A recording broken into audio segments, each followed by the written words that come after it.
Job करने आई थी पिछले माह 28 अगस्त को। उस दिन मैं यहाँ छोड़ के आया था। तो छोड़ के आया था। उसके बाद इसी महीने 18 सितंबर को 8:30 बजे यहाँ से गायब है। तो मकान होटल मैनेजर ने मुझे कोई इन्फॉर्म नहीं किया। तो 19 तारीख शाम को 4 बजे के आसपास एक लड़के ने, जो मेरे लड़की का दोस्त है, उसने कहा कि अंकिता भंडारी वहाँ नहीं है। तो 19 तारीख शाम को फिर 5 बजे होटल मैनेजर मालिक का फ़ोन आया कि अंकिता भंडारी यहाँ से लापता है। तो उसके बाद मैं वहाँ से चला, जब घर से 6:30 बजे चला 19 तारीख। तो मैं यहाँ पता करते करते पहले पौड़ी थाने में गया। पौड़ी थाने में वहाँ जाना पड़ेगा। फिर मैं मुनि की रेती में गया। फिर वहाँ उन्होंने कहा कि आप जो है रिस्क कोताली जाओ। रिस्क कोताली में कहा कि यार वो तो एम.के. का मामला है, आपको लक्ष्मण झूला जाना पड़ेगा। तब तक मुझे 12 साढ़े 12 रात हो गई, पड़ गई थी। फिर नाइट हॉल मैंने रिस्क केस में किया। उसका दूसरे दिन में यहाँ लक्ष्मण झूला पहुँचा। इन्होंने कहा आपको हमको जाना पड़ेगा, वहाँ पटवारी क्षेत्र है। तो मैंने कहा मैं ठीक है वहाँ गया। मैं उसके बाद मैं चिल्ला चौकी में गया। चिल्ला चौक में एक भटजी सिमा जी, उन्होंने कहा आपको वहाँ जाना पड़ेगा कांडा खाल।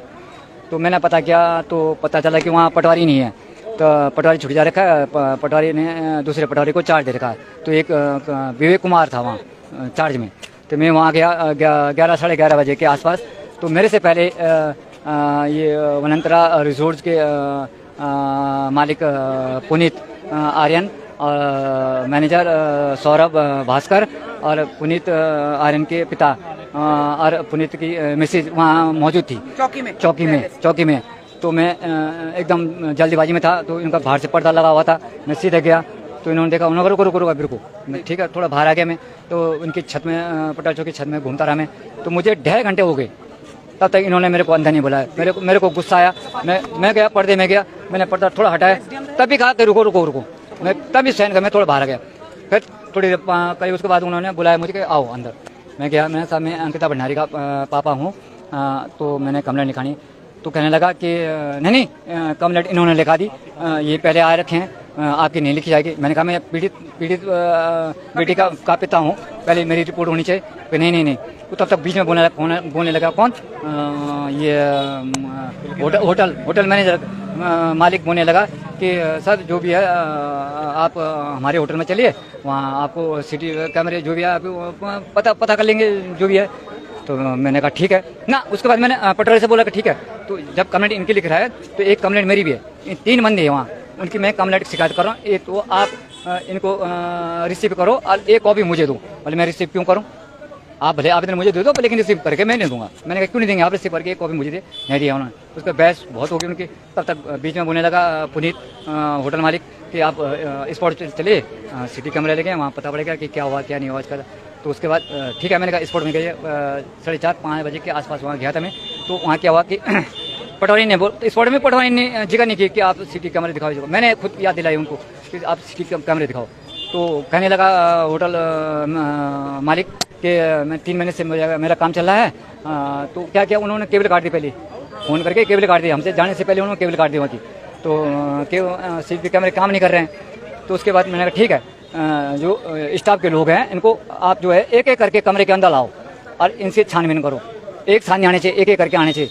तो ये एक एक करके लागे। उसके बाद हमारे एक आदमी वहाँ बैठ गया। तो बैठ गया, उसके बाद धीरे धीरे इनकी पोल खुलती रही। तो वहाँ के जो 4 बंदे यहाँ रखे उनको हमारे पक्ष में बोल दिया। तो हमने कहा ठीक है चुप रहो। एक बंदा और था, तो उसने हमारे पास वीडियो भेज रखी है फ़ोन पे। तो पटवारी और ये 3 बंदे, होटल मालिक, होटल मैनेजर और एक इनका असिस्टेंट है अंकित नाम का, ये मेरे पे गर्म हो गया। मैं भी गर्म हो गया क्योंकि मैं गर्म था ही। मैं हो सकता था हाथापाई हो सकती थी, लेकिन पटवारी ने बोला चुपचाप। मैं शांत हो गया क्योंकि मुझे पता था कि हाथापाई करना ठीक, क्योंकि यहाँ पे राजस्व विभाग का कर्मचारी है। तो मैं चुपचाप हो गया। मैंने कहा ठीक है। बोलते गए मैंने अच्छा, मैंने कहा अब तुम लोग बोल, अब मेरे नंबर है। मैंने फट, एक हमारे यहाँ का गोली नाम का एक लड़का है, ड्राइवर था मेरे साथ, उसने वीडियो कर रखी थी। उसने एकदम मेरे को गुस्सा, मैंने फट उसके कान पर लगा दिया। मैंने कहा सुन, ये कहानी सुन, ये 3 बंदे हैं। मैंने कहा तो 3 बंदे वहीं पे खड़े थे, मालिक, मैनेजर और उनका असिस्टेंट अंकित। तीनों वही हैं जो पकड़े गए हैं अभी पुलिस द्वारा? हाँ। तो सौरभ भास्कर तो सुबह पकड़ा गया था। उसके बाद ये कह रहे हैं कि हमने उनको रात में अरेस्ट कर चुके हैं। कौन, मालिक, होटल मालिक और अंकित नाम के हमको अरेस्ट कर चुके हैं। लेकिन हमने नहीं देखा अभी कि अरेस्ट करे कि नहीं किया इन्होंने, वो हमने नहीं देखा। तो हमने किया। तो उसके बाद 18 तारीख को 8:30 बजे के आसपास मेरी लड़की का जो है स्विच ऑफ हो गया था। तो पता चला कि 8:30 बजे के बाद इसको बाहर ले गए ये तीनों। उसके बाद इन्होंने मेरे लड़के के साथ न जाने क्या क्या किया। तो रात 10 बजे 11 बजे के आसपास ही अंदर आए, होटल में आए। तो तीनों आए थे अंदर, मालिक, मैनेजर, अंकित, तीनों अंदर आए। उसके बाद एक चौहान है, एक किचन में रहता था। तो लड़का जो है मेरी लड़की को कभी कमरे में खाना ले जाता था, शाम को ले जाता था, या मेरी लड़की वहाँ किचन में चली जाती थी खाने। और उस दिन उस चौहान ने जो है खाना लेके वहाँ जा रहा था, लड़की के कमरे में जा रहा था। तब तक अंकित ने बोला कि नहीं तू मत जा वहाँ, ऐसा कर मैं ले जाता हूँ वहाँ। तो वो खाना ले गया उसको, क्योंकि अंकित को पता था नहीं कि लड़की अंदर नहीं है, क्योंकि उनको पता है कि लड़के उनको बाहर कहीं इसको वो करके। तो वो जो है उसको वहाँ खाना वहाँ छोड़ गई, वो अंकित वहाँ रख दिया। और उसके बाद बोलेगा तू जा दो, मैं रख देता हूँ। तो ऐसे भी तब जाके हमें ये पता पड़ा। उसके बाद यहाँ दौड़ा भागी।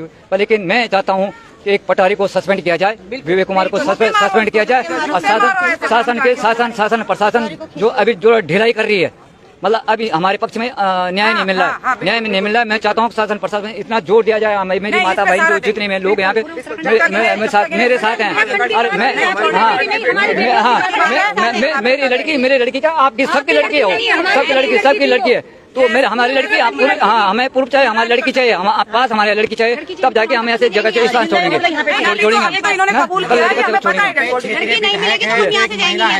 भाजपा की सरकार कहती है बेटी बचाओ और बेटी को पढ़ाओ। जी जी यहाँ पे दिया है किस संबंध में? तो हाँ,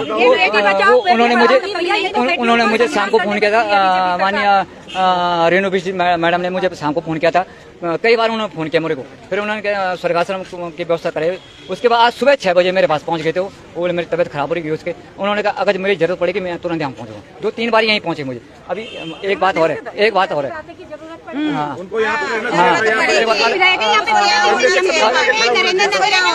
तो अभी होटल मालिक के पिता यहाँ पे आए थे, हम बैठे हुए थे, रेणु बिश्ट जी हम बैठे थे, कमरे में बैठे थे हम सभी हमने। तब तक वो आ गया, होटल मालिक के पिताजी आ गए वहाँ पे। तो आया, नमस्कार किया, लेकिन उन्हें चुमा। उन्होंने कहा नहीं तुम जाओ भाई। मैं ये पूछना चाहती हूँ कि अगर कोई एमएलए की लड़की, कोई बीजेपी की नेता लड़की, विधायक की लड़की होती, काश उन्हीं के साथ 5 दिन लग जाते हैं, 6 दिन लग जाते हैं, 6 दिन 19 तारीख से एक पैंट कमीज यही पहन रखी मैंने, न मैंने दाढ़ी बनाई, न कुछ बनाया, न प्रेस किया, कुछ नहीं किया, वैसे ही पड़ा हूँ। कभी खाना नहीं खा रहा हूँ, वैसे ही घूम रहा हूँ ना। 19 तारीख मेरे कमर टूट के खड़े होते, इतनी थक चुकी है मेरी ना। वैसे मेरी अभी मेरे पीछे मैंने अभी 3-4 महीने पहले मैंने आँख भी बनाया।